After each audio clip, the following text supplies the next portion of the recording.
Before getting started on the new material, just wanted to remind everybody where we were. We were talking last time about anatomy of arguments. We talked about reconstructing arguments. We talked about evaluating, and when we were talking about evaluating, we were talking about rational strength, and the rational strength of an argument was a function of the logical strength, the connection between the premises and the conclusion, and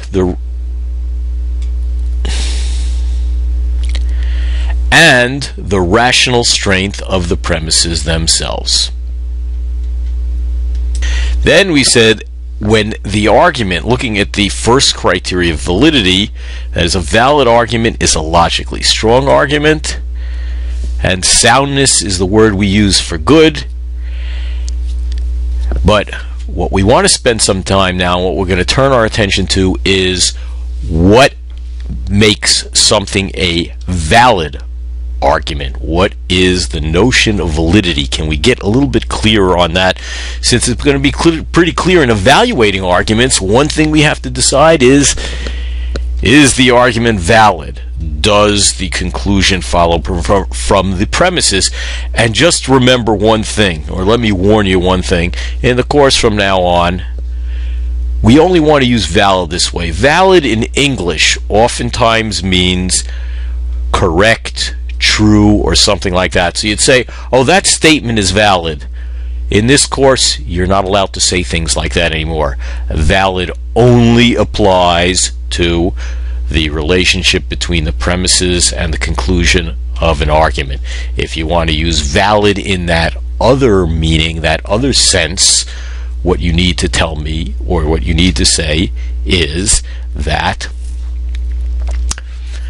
the statement is true, the statement is reasonable, the statement is believable. You can use something else, but don't use that word valid. Having said all that, having reviewed that, we want to take a look at this idea of a valid argument. That is, there's a good inference being made, an inference from premises to a conclusion, and that what makes something a good inference. And in order to explain that concept, the concept of validity, we're going to consider two different arguments. The first one, classic argument. We've seen it before. And notice I say the argument is valid, but all men are mortal. Socrates is a man, therefore Socrates is mortal. That we can see, I think, is a good argument, at least from the perspective of the premises and the conclusion. That is, if the premises are true, the conclusion has to be true. I mean, we can't say the same as the premises, because Socrates could be the name that I've given to a book. Or actually that's not going to work, but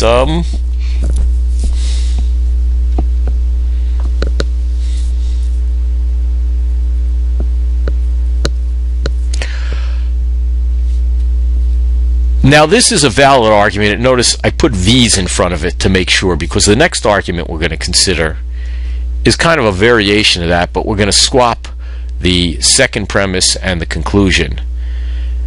And here's the argument we get. And I'm going to tell you this one is invalid. There isn't a good connection between that. And notice I put I in front of the premises. I1, I2, I3, as opposed to V1, V2, V3.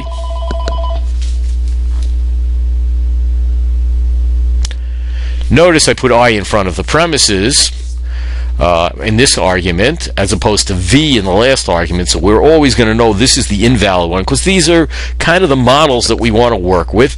And if we can figure out what makes the V1, the V argument, good and the I argument bad, that is, what about the connection between the premises and the conclusion, I think it's going to be pretty clear to us what good inference amounts to. And I think it's going to take some work to get that.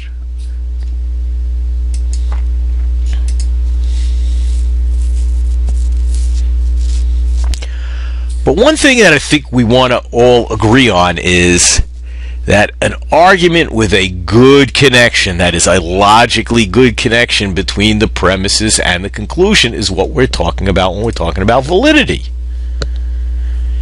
And we can define, based on that, we can define validity in this way.